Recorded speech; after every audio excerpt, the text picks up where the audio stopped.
One and a two and a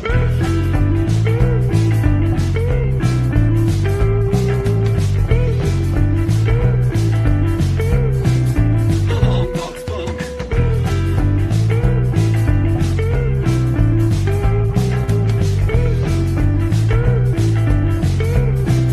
Long box punk.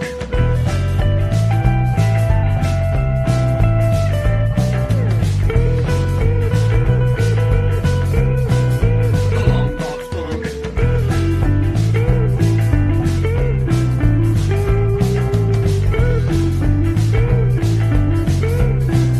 Long box punk.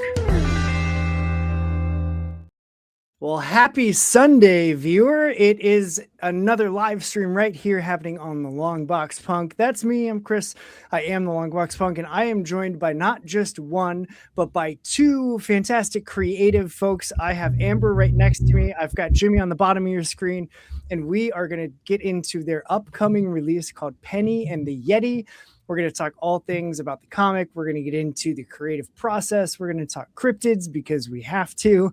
We're going to do all sorts of things. But first, I'm going to say welcome to the stream, you two. I'm glad that we could make time to figure this out. Thank you. Thank you very much for having us on.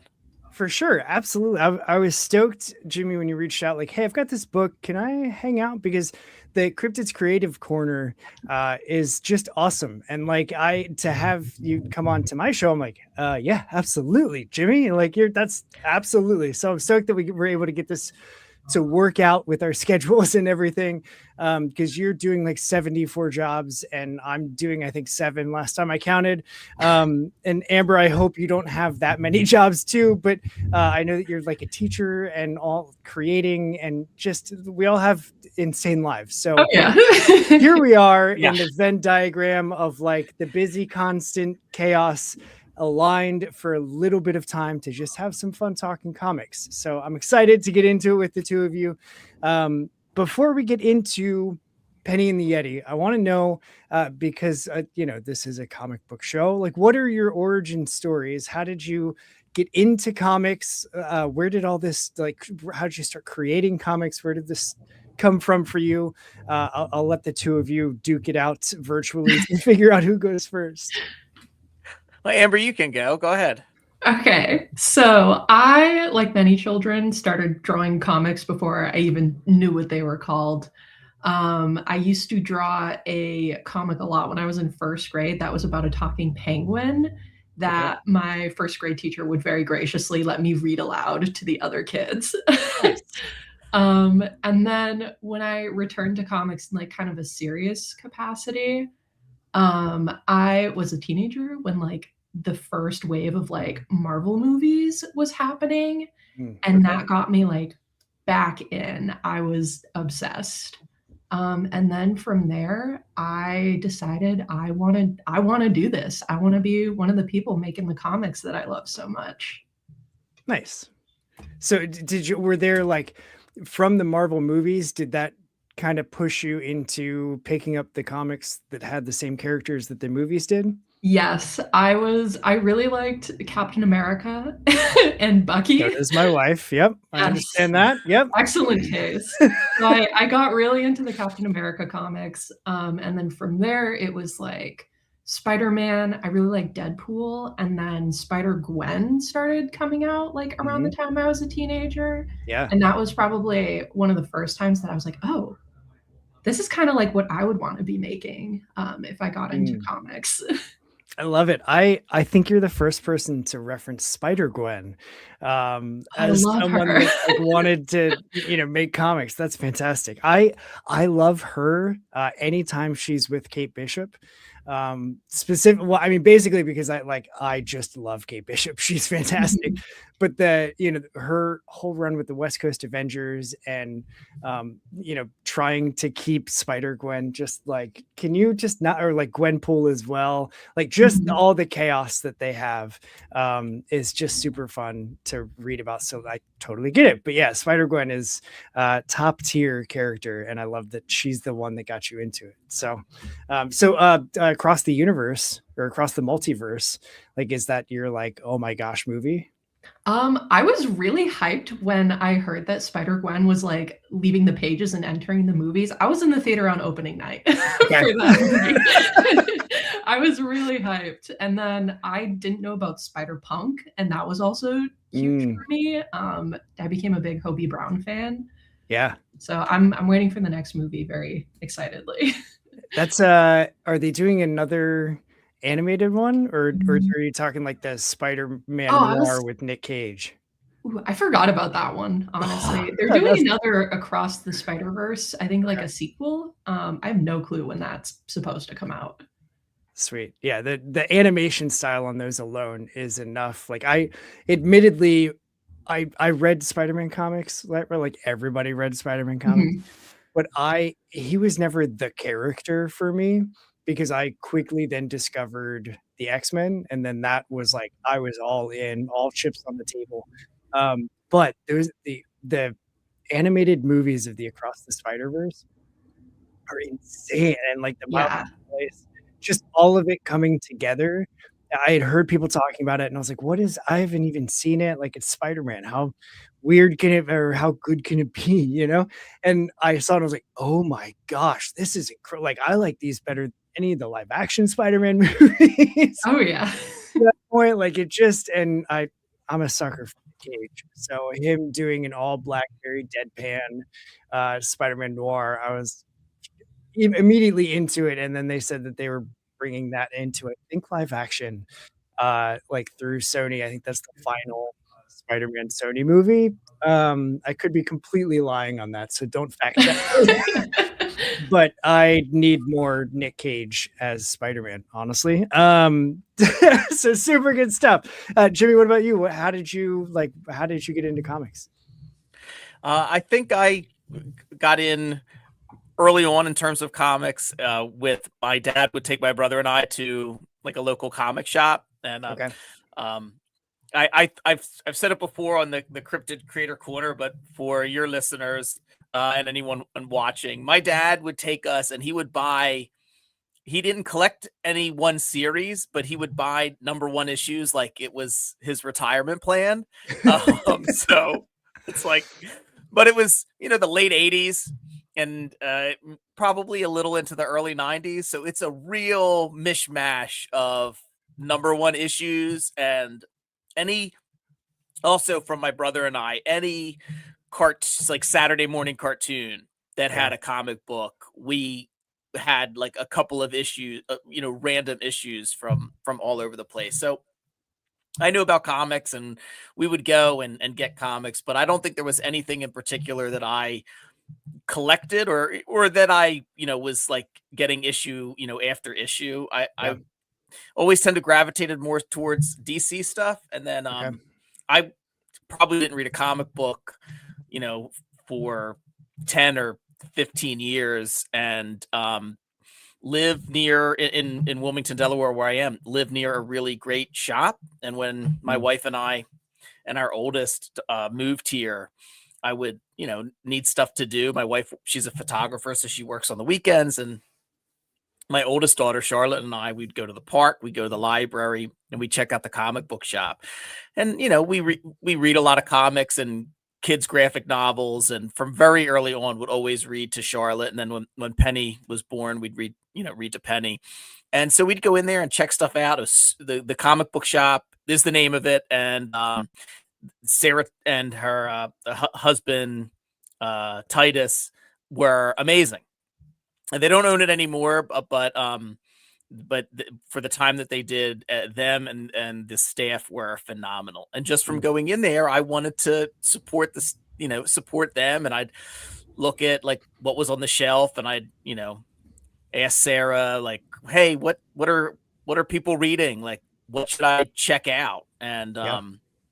that's how I kind of first got into indie comics, or at least stuff that weren't Marvel or DC.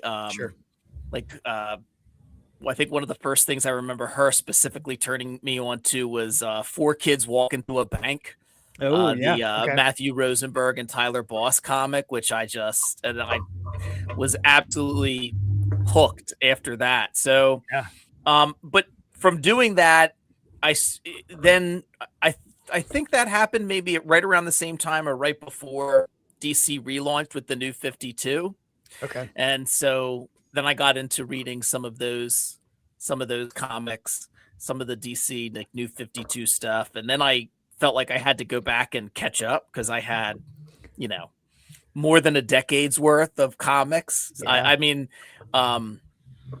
so I basically have been continuing to read indie comics, and also in terms of like DC stuff, been playing catch up over the years. But I remember I read like Blackest Night before I had read anything else, and I really liked the concept of it. I really liked Blackest Night, but I was like going through it with like Wikipedia open because I had no idea who anybody was.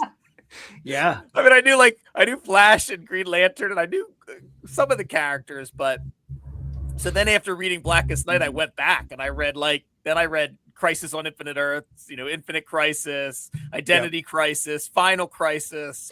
Every crisis. All the I read all the crises. I read all the crises. But I've probably read the most in terms of DC stuff. I've probably read the most Green Lantern. I mean, I think I've read almost everything from when they brought Hal back through to I'm almost caught up with Jeremy Adams' like current run. So I've read the most Green Lantern. Okay. But the surprising thing about having a podcast, you know, and having other people on and interviewing them about comics when they start talking about Marvel, like I've read so few Marvel comics. And like that's what folks want to, when people out in the real world, like because I'm an attorney and I kind of keep like both things separate, you know, like I'm Jim as an attorney, but everything comics wise is Jimmy. But when somebody finds out that I'm like into comics and they're like, oh, and the first thing they always want to talk about Marvel, and I'm like, I've seen a lot of the movies. So I've read a handful of stuff, and usually the Marvel, it's nothing against Marvel. It's nothing against, it's just DC was what I was into as a kid. And then when I got back into reading comics, that's what I gravitated towards. But usually the Marvel comics I've read are either because I've had someone on the podcast or I've liked a particular writer or artist like Matthew Rosenberg, and he's written Rocket Raccoon, and you know he's written a bunch of other stuff for Marvel, or like Jeff Lemire when he did Moon Knight, you know. So talk about a great run. So, so it's hit or miss for me in terms of Marvel stuff. But yeah, that's, I don't know, I was kind of rambling, but that's kind of my origin story about comics. It's always interesting to me. You know, I've been doing this show now for going on, it'll be my third year in March. And every time I ask someone like, you know, how'd you get into comics, the either the people that were bringing them to the comic shop or the specific titles that no matter where they found it, whether it was on a spinner rack at the gas station or, you know, at the library or at an actual comic shop or at the dollar store or whatever, like it's always interesting to me to see which characters resonate and for what reason they resonate. And so like I've had folks that are like, yeah, I'm just DC all the time because like that's just where I was, and I wasn't ever really a DC guy other than Batman. And because, you know, I liked his rogues gallery more than I liked any of the other heroes. And so it was like, well, Flash runs. Okay. And then I started actually reading Flash comics and I was like, oh, he does so much more than just run. And then like, as you know, because I did the same thing. I grew up reading comics, was very heavily into Marvel, and Valiant Comics actually was the one that I was like, I had a ton of Valiant books. And then a bunch of Savage Dragon that I had to hide from my mom because she didn't like the women on the covers. But my dad was like, here you go, son, they're good for you. And so like, I still was getting them, but I fell out of it through high school, got super busy with just life and discovering, oh, there's these creatures called women, and wow. And they take time, and that's interesting and way better than comics. And so I fell out of comics for a while. And then I got to a point where I was just like, you know what? I want to go to the comic shop. I was at the record shop, and it's the coolest corner in the city because there's a record shop on one corner, the comic shop on another, and then now there's a brewery on the third corner, and just like a parking lot on the fourth corner of the intersection. And it's just the coolest. Like I was going into the record shop and I came out And I was like, I think that's the comic shop I used to go to with my dad. And so I walked in, and Valiant had just started re-releasing or revamping their universe in like 20, what was that, 2010, something like that. And I picked up Rye issue 1 because I was like, oh, well, this looks wildly different than I remember him looking like. Now it's all futuristic and cool and purple, and I love purple.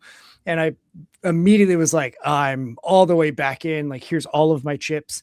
And so I started reading more just different characters that I didn't read as a kid. And now I'm actually drawn to characters that as a kid I was like, that's lame. And now I'm like, he's my favorite. Like, I love Green Arrow.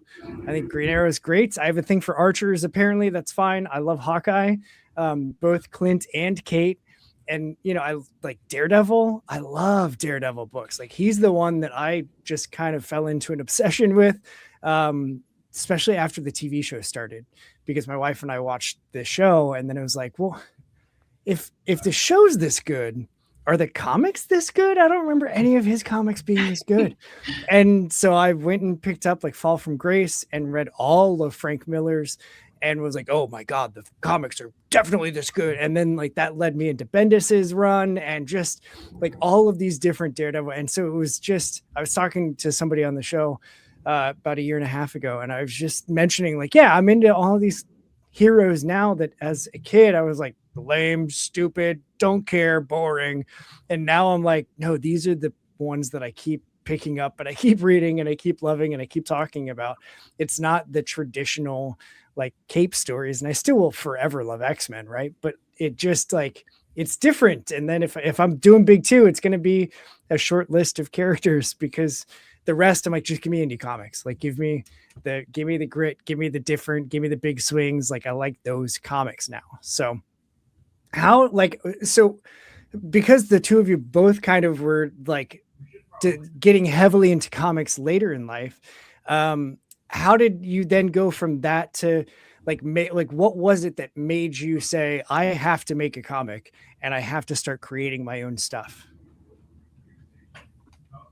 Do you want to go first, Jimmy? Sure. I'll go first this time. No problem.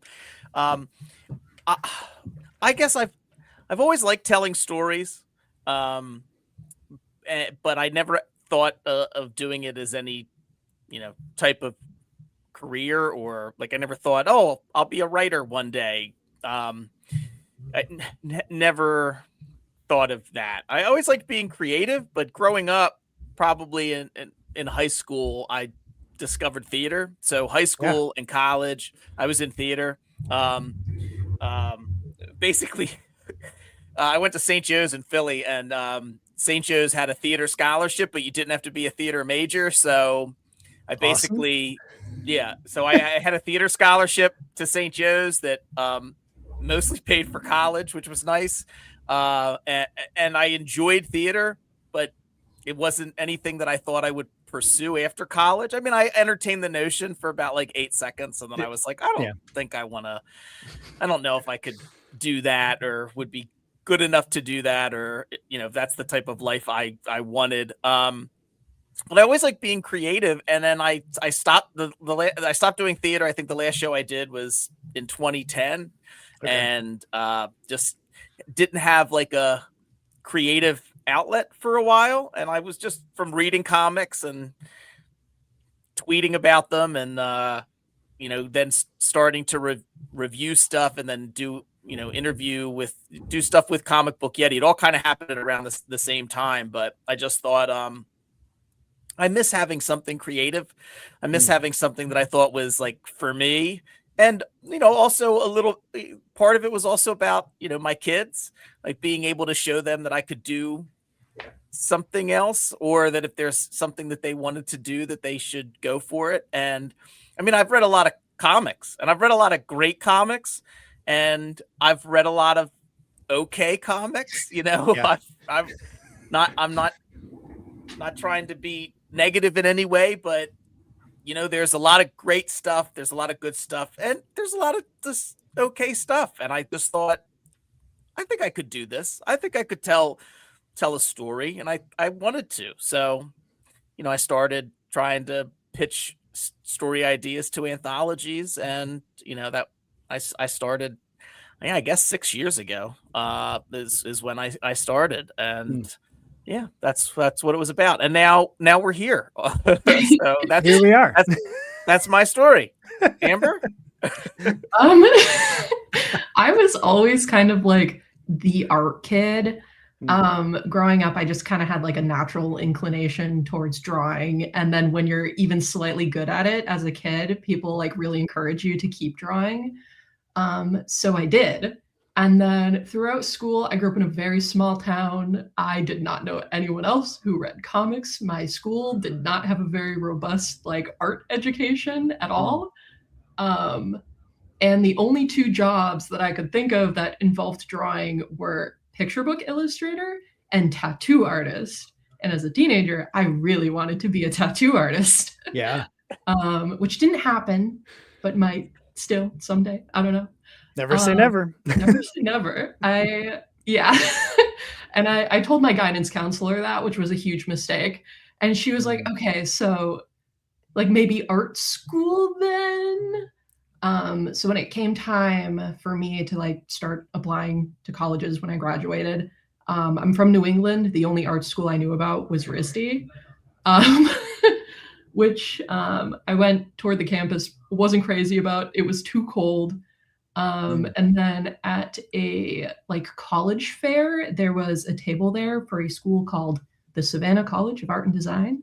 And I found out that they had a comic book major, basically. And I was like, yeah, I'd like to do that. I'd like to draw some comics in college. And my parents, so supportive, let me go to school for drawing comic books. Nice. And then at SCAD, I really like kind of found that I had this huge love for children's books and children's graphic novels. And I got really into the idea of drawing books for kids. And now I guess I'm doing it like for real. So it worked out in the end. Yeah. So thanks, Mom and Dad, for being supportive. Thanks, guys.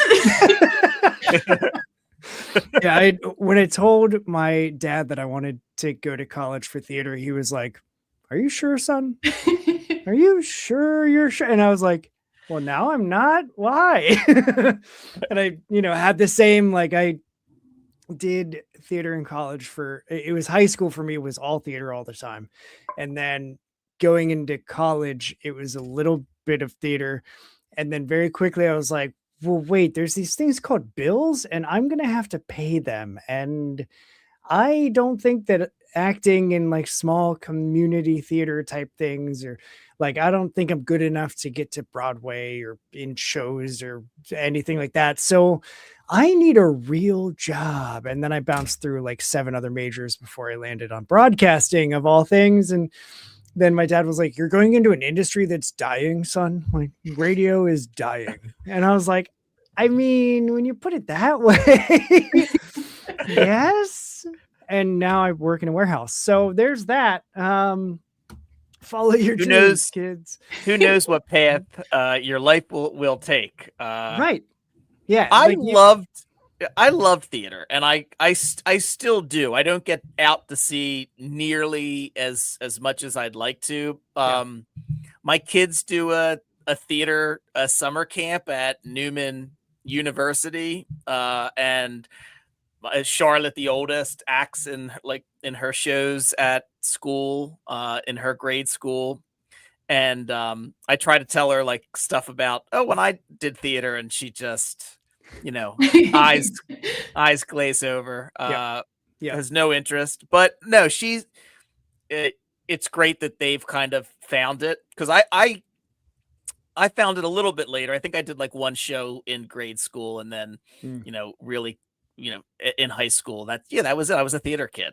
That's what I did. My wife laughs because I still have my like Letterman jacket like from high school. Nice. So the only thing I have from high school is that jacket.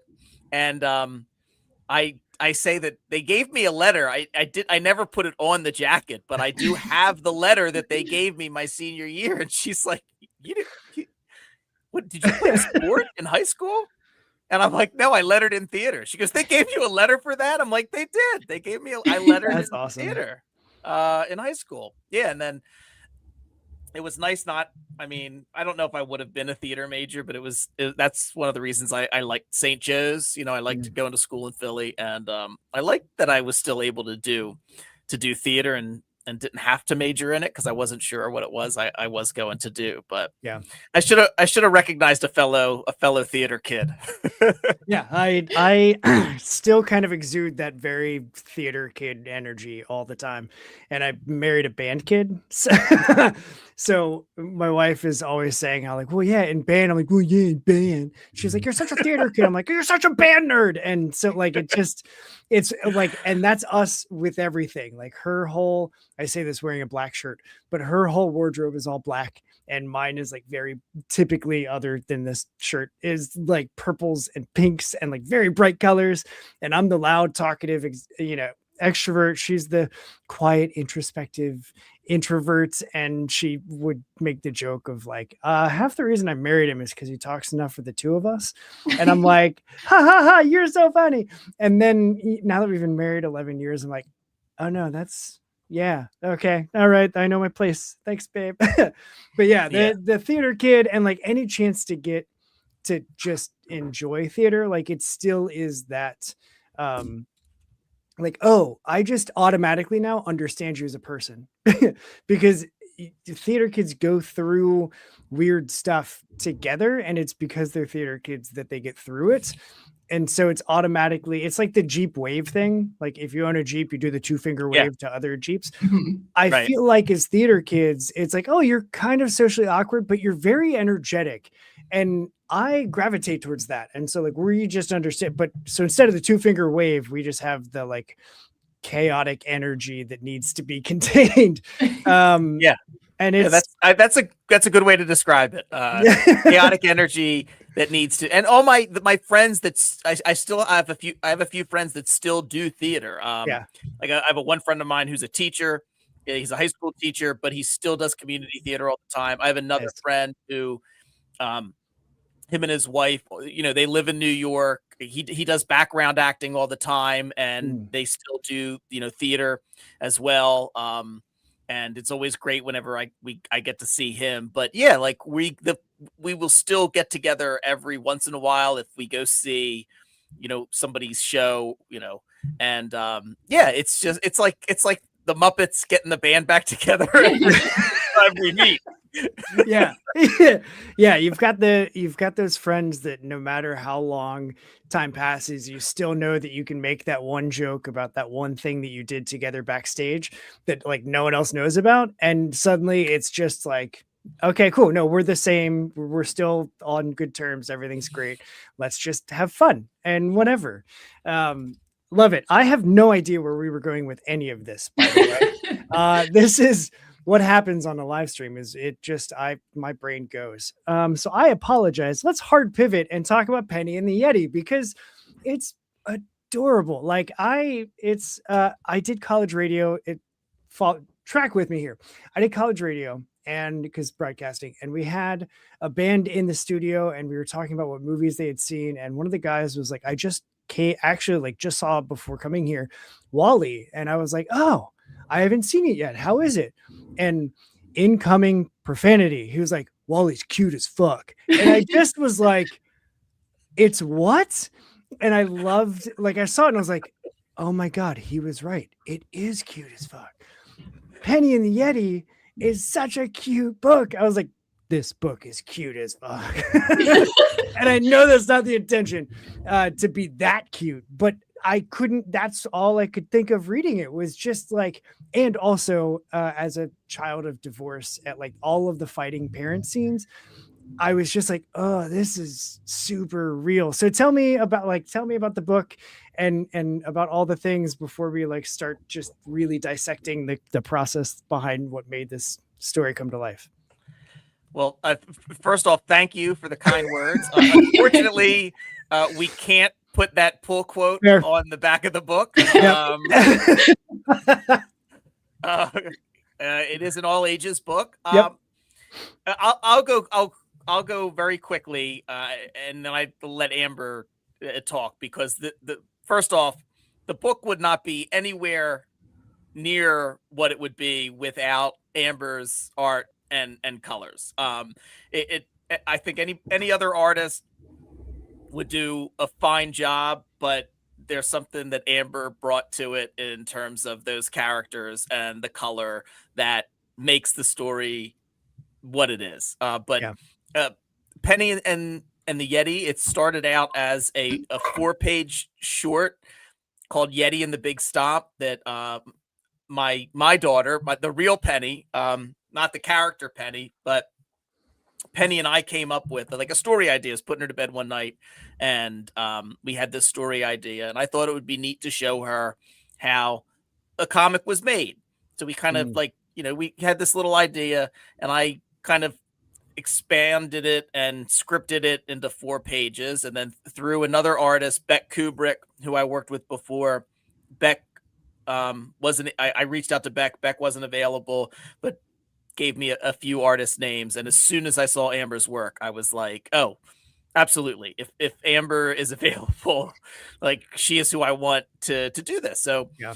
It was back in 2022. So 4 years ago, or almost 4 years ago, it was like just before the summer, we did this short, Yeti and the Big Stomp. And when Mad Cave had their, open submissions, I thought, well, I want to force myself to kind of continue my writing journey rather than just submitting, to anthologies, which are great.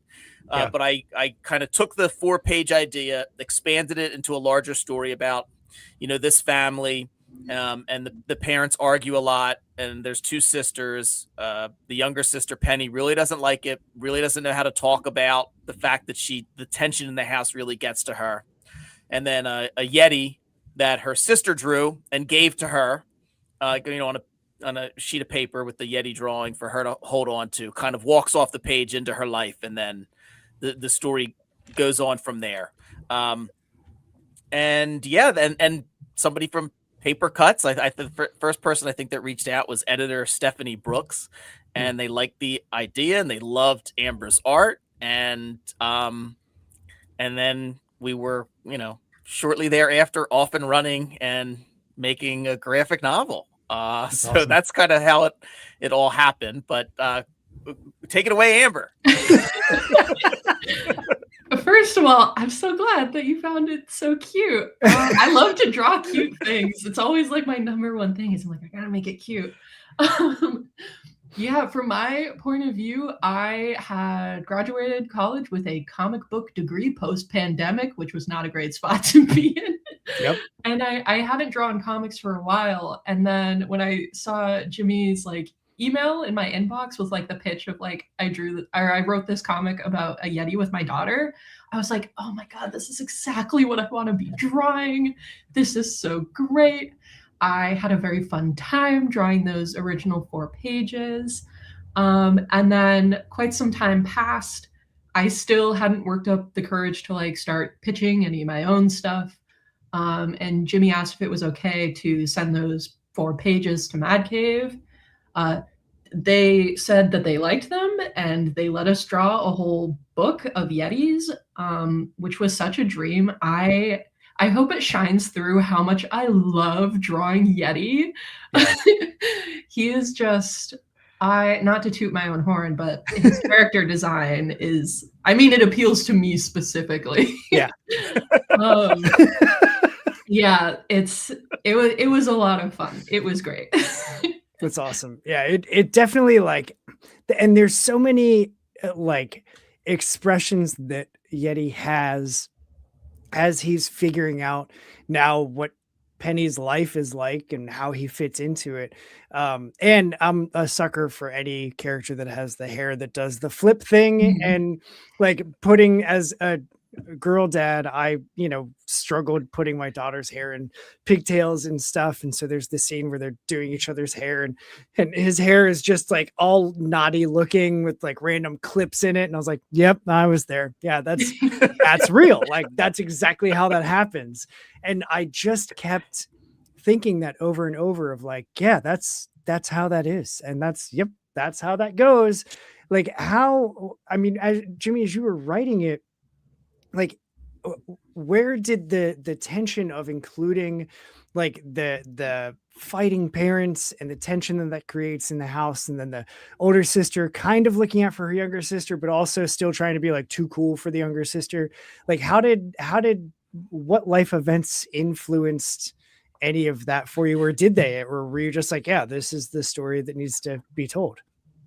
Yeah, a couple of things are influenced by, real life events. I mean, I'm married. My wife and I have been together for 23 years. We're married almost 18.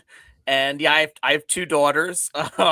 One of which is Penny, the younger one. So there were some things that were influenced by some events in my own life, but the heart of the story is a couple of things. Is one, I wanted to tell a story about a family that was going through this tension and going through this crisis. I mean, I've seen stories kind of from a kid's perspective where the parents, are getting a divorce and that has been decided, and how the kids approach that, and stories where the child thinks it's their fault, or they think like they could do something to get them back together. I had seen that. I'd seen that done poorly, and I'd seen that done like exceptionally well. Yeah. I wanted to tell a story about a family where it hadn't been decided yet. There's clearly conflict and tension going on, and something needs to change. It's not healthy for them to continue in this pattern. But I didn't want to put an Amber, also didn't want to put the onus on the kids to change anything. Like that's what Penny thinks, because that's what kids think. I can fix this. Yeah. And Yeti is here now, so Yeti's here to help me fix this. And anything that, when you read the book, you'll see anything that Penny and Yeti try to do together to fix mom and dad doesn't work, because that's not how people work. That's not how families work. And kids aren't responsible for that. Kids are only responsible to be kids. They don't have to parent the parents. So I wanted to tell a story about a family going through that. And I wanted to, tell a story about a kid in particular, Penny, hopefully finding, like with Yeti's help, if anything, finds kind of her own voice, just to say that, like, this is bothering me. Like, I'm upset about this. Parents see that I'm upset about this, but it really bothers me that this is going on. You guys, aren't just inflicting, hurt upon each other. And then I also wanted to tell a story about Penny and Yeti's friendship. I think there's a lot of love and kindness and empathy. And I wanted to show, a friendship that I wanted, that I wanted my friends. Like, yeah, you're going to break stuff. Things are going to go wrong. It's okay. Like, we're going to figure out how to get through it together. Yeah. And then really another big part of the story is the older sister's kind of checked out by mom and dad's fighting, kind of a little bit annoyed by her little sister, which I think is a very common sibling thing. I see it in my kids. I see it in my friends' kids. I see it in my siblings. I have a younger brother and a younger sister. I see it in their kids. And, Perry, the older sister, kind of finding her voice as well. And to kind of get beyond that, I'm checked out, I'm too cool for this, but being able as she's 12, 13 in the book, but being able to acknowledge that, like, yeah, I act like I'm over it, but this does still bother me, and kind of being a little bit of a voice for her sister, or helping Penny find her voice in the conflict. So those were the things that we were trying to do. I hope we did it successfully. I think the tone of the book could have been much darker if our editors Stephanie Brooks and Teddy Leo didn't rein me in, and if certainly Amber's art wasn't as cute and fun and adorable, and there's just some and fun. There are just some pages in it that I got back in particular whenever Penny and Yeti kind of like plan something, like those pages just, not to sound like an old man, but knocked my socks off. I don't know another way to say it. They were really great. So Yeah, and I'm curious too, Amber, because mentioning the, thinking about doing illustrations for children's books and then stepping into, doing artwork on a comic book, like a 130-ish page graphic novel, even like the way that you approached the drawing, did you like, was it a separate approach than any work that you had done like on children's books, or was it very much just like comics, okay, switch, now I'm in the comic mode? This was my first long form comic project. Okay. Before Penny and the Yeti, I think the longest thing I had worked on was my senior thesis at SCAD, which was a story about fairies. So my work definitely leads like sweet and fantastical. And I read a lot of kids' books. I read a lot of picture books. Drawing Penny and the Yeti, I definitely pulled from a lot of like children's cartoonists that I like really admire. I love, let's see, who have I been reading a lot of lately? I frequently referenced Gail Galligan's work on like Babysitter's Club and Freestyle, which I really liked.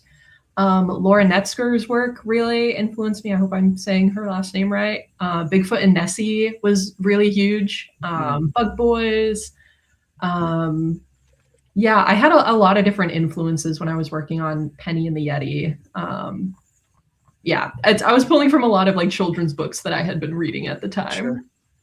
That's cool. Yeah, and I do think the artwork does a great job of keeping what could, to your point, Jimmy, like it could have been a very dark and like overwhelmingly sad story, but when you've got the almost cutesy anime eyes, I don't know how else to say it, but there's a couple panels where both Penny and Yeti are doing the and their eyes are huge, like with the bubbly and the sparkles everywhere of just the magical joy that they're feeling. Like the way that it balances the like super adorable, those types of panels with the like, oh, this is a more somber moment because you can still hear the parents fighting outside of the closed door or downstairs or in the park, in the driveway, like all of the different places. And it did feel very emotionally like up and down, which I was like, oh man, this is like, it's a good thing this is so cute, because otherwise this would be very difficult for me to read, because it's so well written. Of like, my sister was the same. Like I have an older sister. And so when my parents split when I was in 4th grade. And so I was, however old you are in 4th grade, I think like 11. So she was 14, and it was that exact dynamic of like, you're the worst, you're my little brother. And then also like there are very distinct, clear memories of like my parents fighting and her just being like, hey, let's go build a puzzle in my room. Like, let's go upstairs. And like looking back, it's realizing, oh, she was like protecting me from having to deal with all of the fighting and the nonsense, because she understood like, oh, this is going in a bad direction. And we didn't have the happy ending. Like my parents got divorced and all that stuff, but like it worked out, right? Like it sucks while you're in it. And I read the books because I went to a Catholic grade school, and they were like, well, we need to provide resources to help kids of divorce, which is yes, but they weren't the right resources.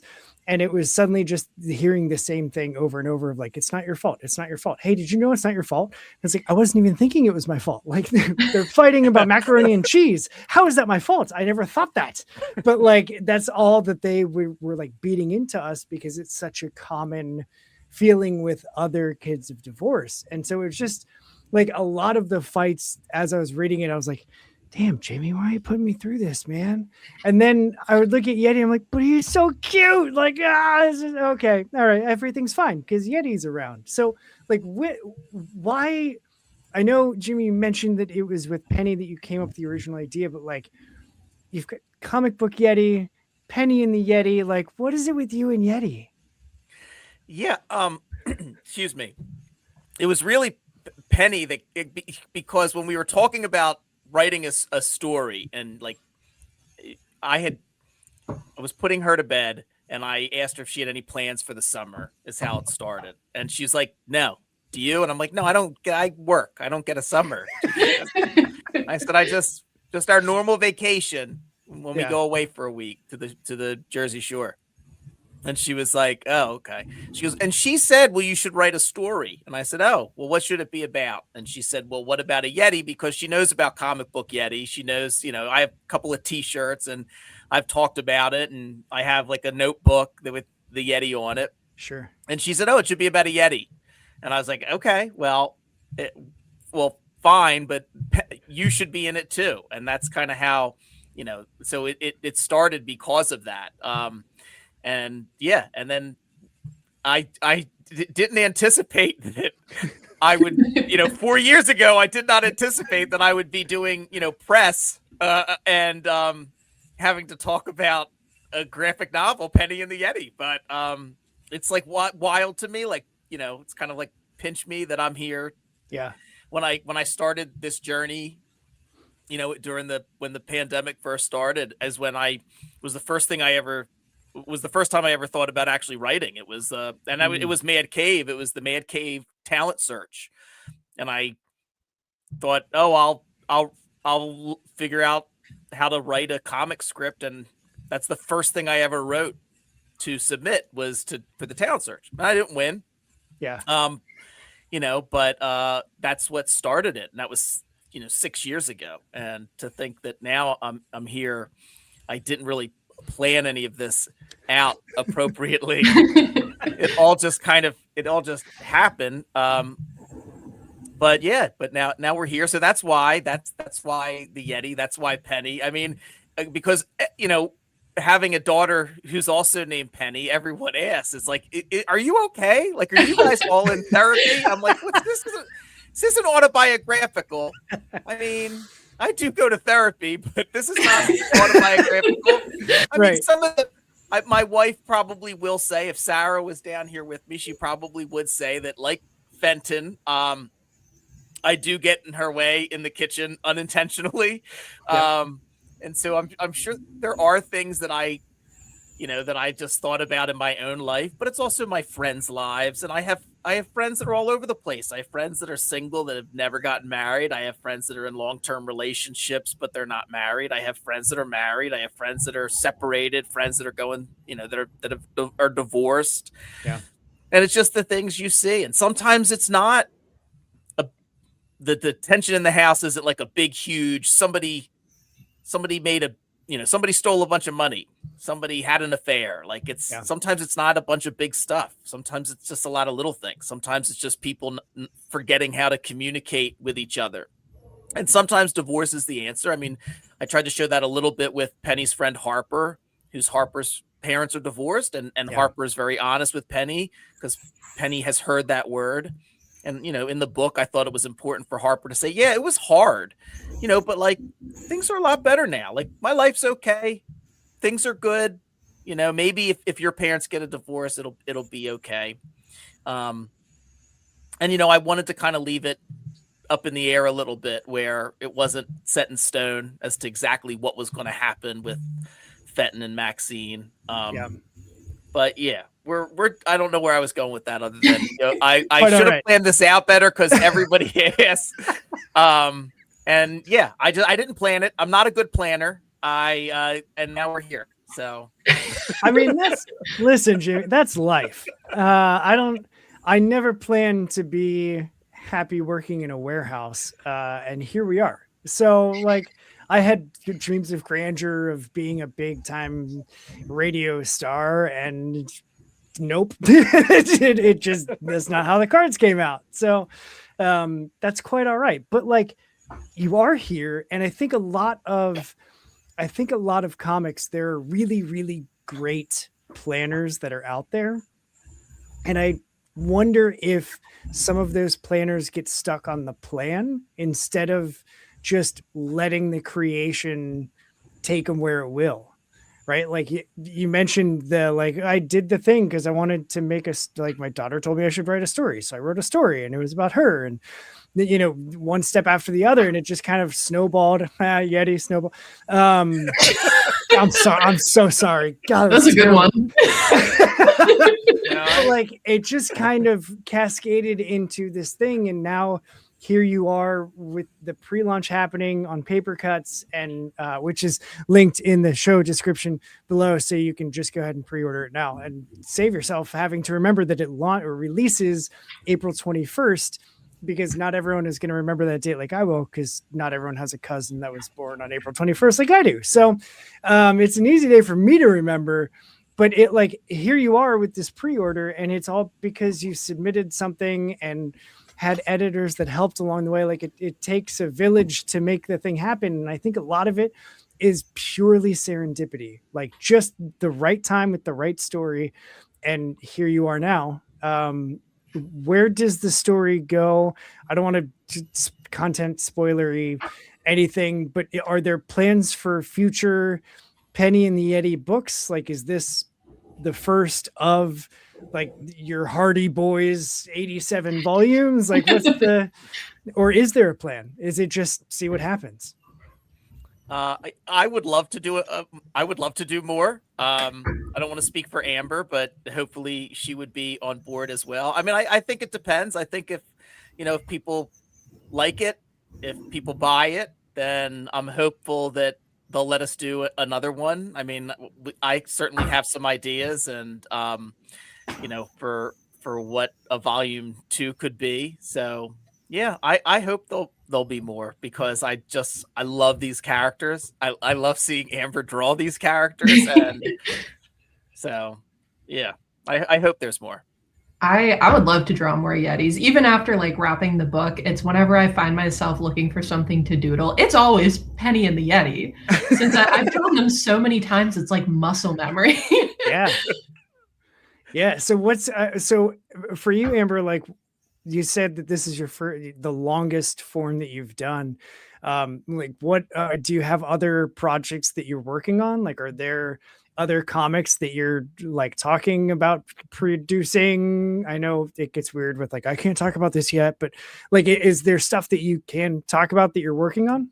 I have a few projects that I would love to do. What I really should do is, like, actually start showing them to people. I'm, like, both equally afraid of, like, success and failure.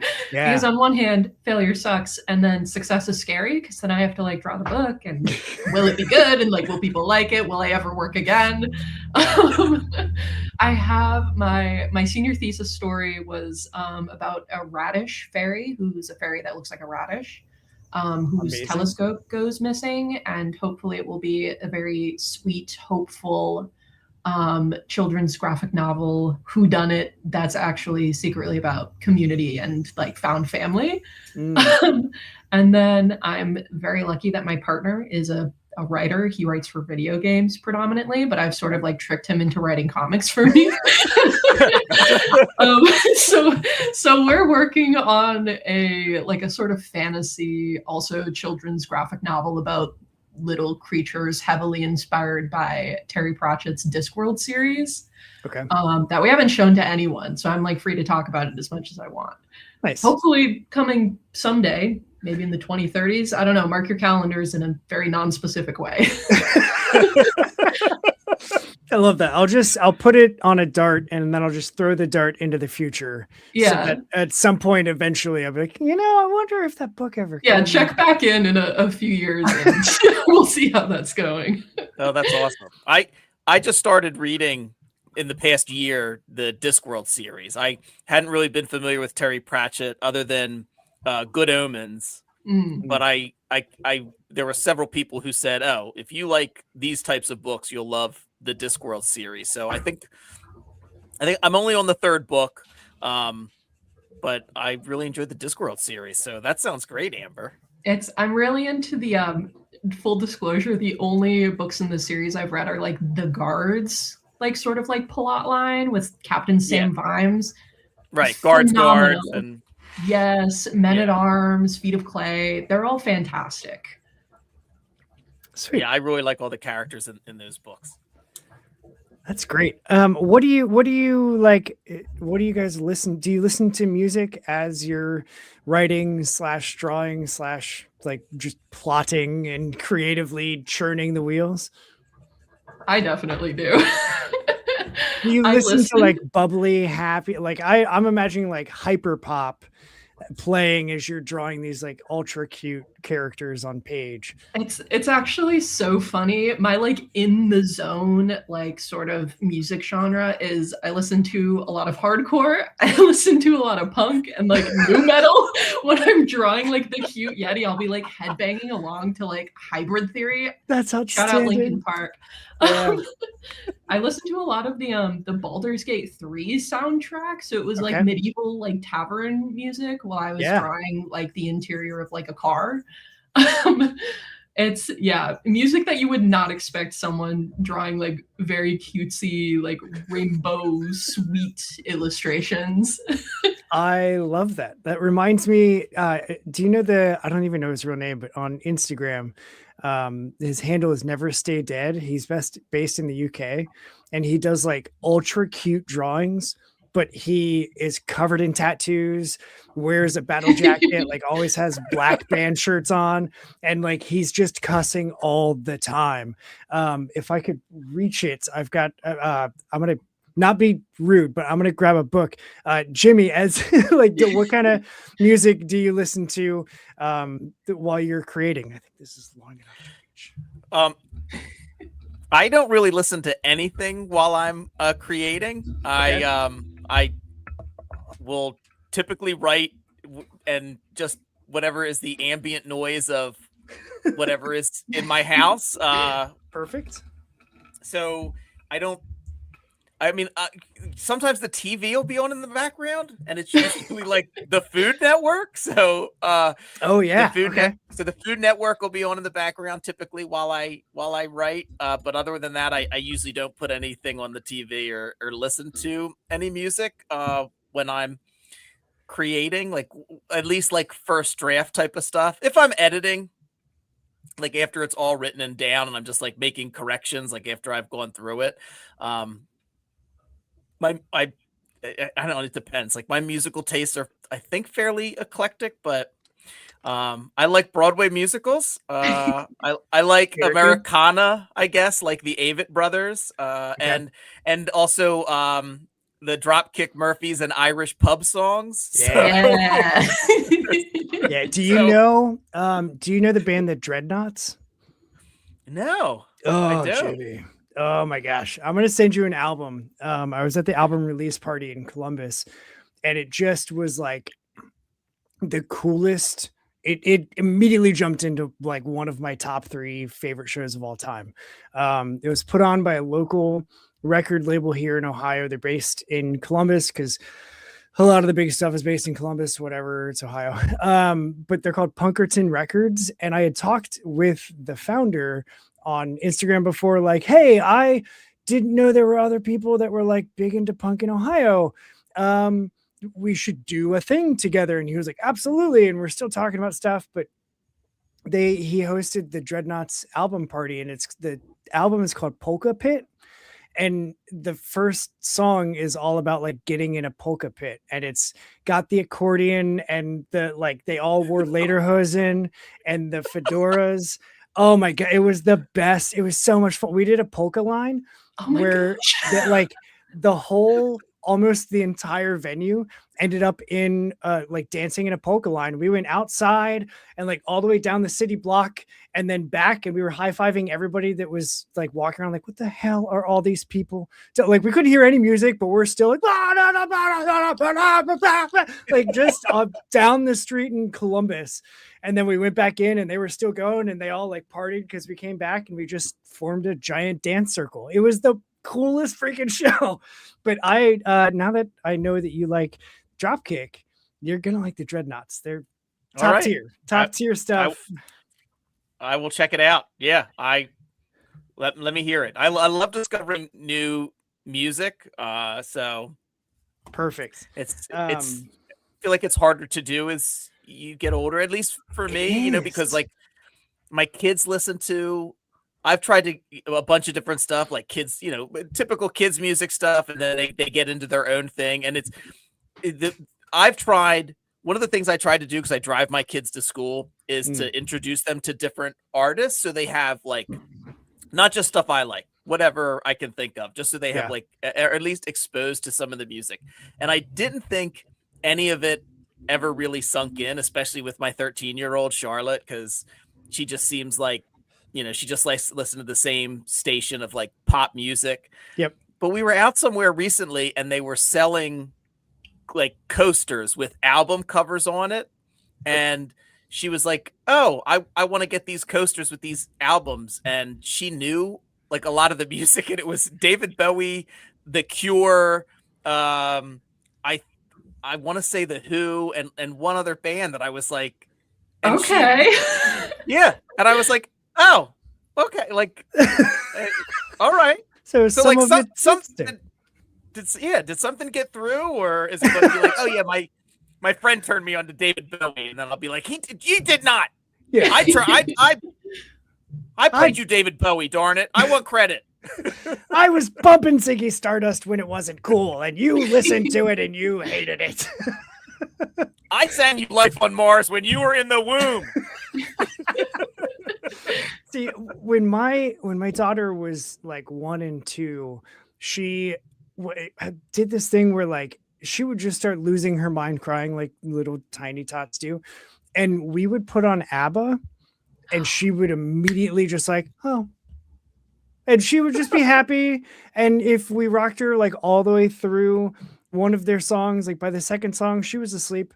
And it was just like, and it happened too many times for it to just be like coincidental. Oh, that one time it happened. It was consistently that we would put on ABBA, put on Dancing Queen, and she would just, something about that song just clicked in her brain. And I tried to do the same thing, like, here's some good music that I like, and she didn't like any of it, and now she likes country. And I'm like, how are you my kid? Like, you did cheerleading in high school, and now you're going to college for nursing, and you listen to country. Like, who are you? But then I look, and she's got a full sleeve of tattoos. I'm like, oh, okay, no, there I am. Okay, cool, you are half me. Got it. There's your influence.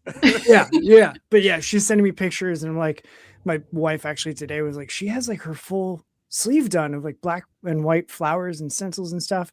How do you feel about that? I was like, jealous. Like, I don't know how she has that kind of money. Like, I don't have that kind of money, but good. I mean, I guess it's because she's working as a nurse. Anyway, Never Stay Dead. Because I want to show it off because it's also cute AF. But like, so it's a little self-help book, and it's like cute but stabby, and like it just, and he does all sorts of stuff. And as he's drawing things, he's like singing songs, and they're usually like metal type rhythms of like, I'm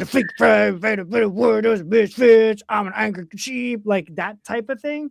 It's amazing. You should definitely find him on Instagram. That is so cool. I feel like that would be right up your alley with like listening to hardcore and also drawing super adorable Yeti. So oh my gosh. Yeah, my partner would come in the room when I was like drawing Penny and the Yeti, and I got really into this sludge metal band called Crippling Alcoholism. Okay. So I was like bumping that while I was like drawing unicorns. Dan was like, I feel like you have to like make like an official Penny and the Yeti playlist. And I was like, I don't think I can do that with the music I'm listening to.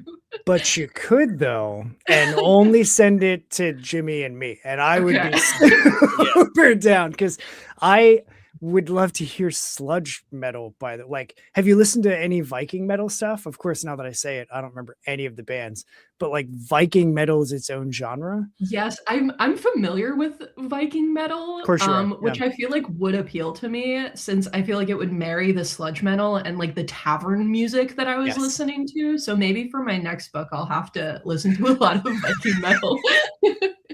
Perfect. It's almost enough for like an SNL sketch where you go and you're presenting this very cute book, and like, the young woman is there and just looks very unassuming, Yeah. very kindergarten teachery, and then you Yes. go through the song list, and it's like, here's all the bands: crippling alcoholics, unmedicated gonorrhea, like Literally the kind of band I was listening to. Outstanding. Like I could see that being like as she's pulling up into the like teacher's parking lot, everybody around there is just standing outside like drinking their coffee and energy drinks, trying to wake up before they go into the school. And then like you pull up with just and everyone's like, who the hell is this? And you're like, hi, I'm the new kindergarten teacher. And It's what? every like show I go to, because I like to frequent like punk and hardcore shows, and I literally will roll up in like my like teacher attire with like my super kitschy like my sweater with like a kitten on it and my like denim skirt, and then I'm there in the pit. It takes everyone off guard. I love that. I feel like there's always at least one person that looks like they're just like they just came from work. Yes. And they're at the show to like release the anger that they went. And then there's everybody else that's in the black t-shirts, and some of them in vests. Like, I love that visual a lot. So thank you for that. Because now anytime I'm going to like go back and reread Penny and the Yeti with like sludge metal playing, and I want to experience what that's like. I'll send you the playlist. Perfect. I can't wait. So those are all of my notes, but I'm not done with you yet. I got two more things to do. The first one is I'm going to take a screenshot we're going to pose, and I'm going to use that as the YouTube thumbnail, mainly because it's super easy for my life to do this way. So that's what we're going to do. So I will count us down, and we got to do super 3, 2, 1. Perfect. And then the other thing is what I warned you about before we came live. I love doing this show because I love talking with people that come from all different walks of life, all different backgrounds, and yet we share the similarity of all loving comics and creating art. And so to lean into those differences, I like to end every stream that I do by I shut up and I just flip the camera over to you. So if there is a message that you want people to hear from you in your voice, this is the time to share it. It could be a sales pitch of like, hey, click the pre-order link and go save and order Penny and the Yeti from Paper Cuts. It could be something completely different of like, actually Mothman is the superior cryptid. Like, it doesn't matter to me what the content is. I just want to make sure that you both have some space to share. And Jimmy, I know you let Amber go first last time, so I'm going to make you go first this time, and then Amber, you'll get the final word. So Jimmy, message time, my guy. What's up? Well, thank you for listening, and for taking time on a Sunday or whenever you're listening to this to check it out. And I hope if you pick up Penny and the Yeti, if you read it with your kids, I hope you enjoy it. And if there's any other message about the book that I would like people to hear, it's try to do something nice for somebody else today. And if you're all by yourself, do something nice for yourself. That would be my message. Thanks again. How wholesome of you, Jimmy. I love it. I love it. Amber? I guess my message is, if you are a teenage girl out there and you think comics are not for you or you can't make them, yes, you can. And you should draw that cute Yeti. You should draw those fairies, because someday you'll be doing a podcast talking about it.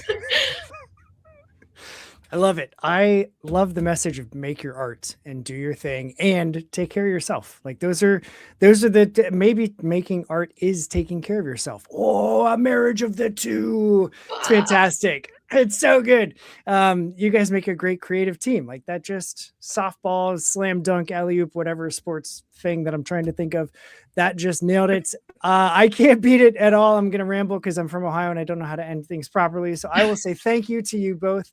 This was a whole lot of fun. Hang tight. I got logistics for you after we end. But for everybody else, thanks for tuning in. If you liked it, share it with a friend that likes cryptids or likes creating or needs that nudge to like, hey, tell your story and make your art, because that's really what the whole point of everything is. So what's a good podcast without a good tagline? Here's a new one that I'm trying. Go do what's good for you and make some indie comics, because we are out of here.